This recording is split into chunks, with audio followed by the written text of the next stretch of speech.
pa min phat nang ne nong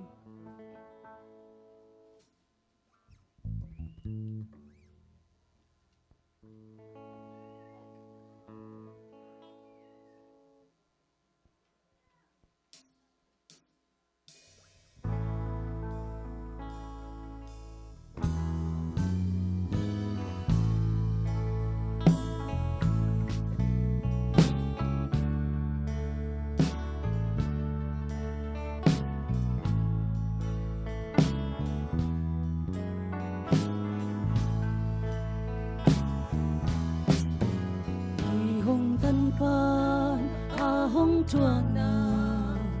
tua cross lam pi zo gim na le hak san na zum hoai na a hi yai sim lei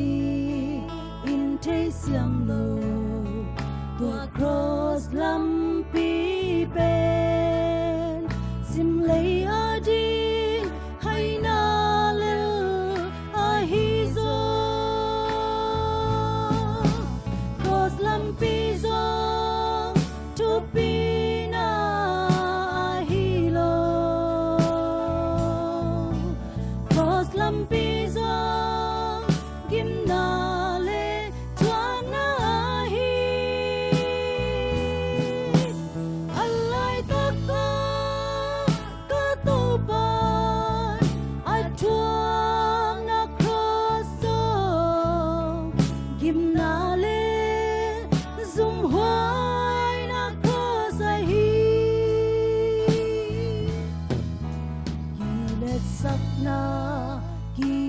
sakna nagilum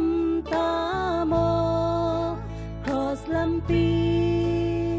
kinyam kya na te a hizo yai sim lei atang na te na pai san tamo cross lampi zo sim lei pai ahi cross lampi zo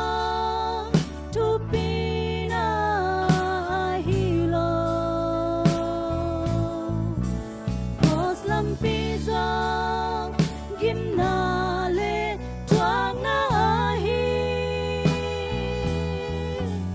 alai tak ka to pa atwa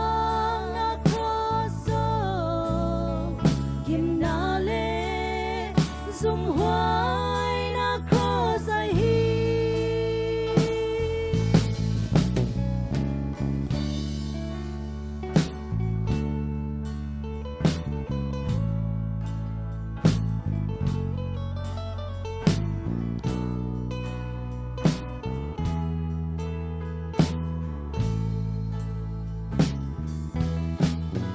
tua cross lampi